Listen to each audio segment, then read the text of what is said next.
Update news. घरगुती सिलेंडरचा सर्रास वापर हॉटेल व इतर ठिकाणी होत आहे, मात्र पुरवठा विभागाचे दुर्लक्ष का?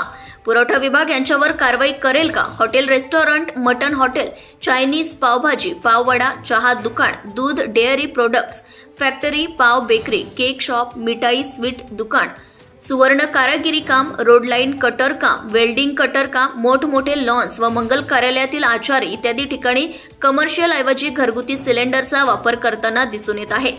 सर्वजण जीएसटी, इन्कम टॅक्स, कर टॅक्स वाचवण्याचा प्रयत्न करीत असतात। यातच सरकारचा लाखो रुपयांचा महसूल बुडतो व महागाईवर भर पडते। म्हणूनच गॅस सिलेंडर हे महागडे होण्यास सुरुवात होते। या घरगुती सिलेंडरचा वापर हा घरगुती वापरासाठीच झाला पाहिजे व कमर्शियल सिलेंडरचा वापर हे उद्योगासाठी झाले पाहिजे। यासाठी महसूलच्या पुरवठा विभागाने लक्ष देण्याची गरज आहे। यांच्यावर कारवाई करावी अशी मागणी आता होत आहे। रहा अपडेट न्यूज साठी मुराद Patel. Subscribe now and press the bell icon. Never miss an update.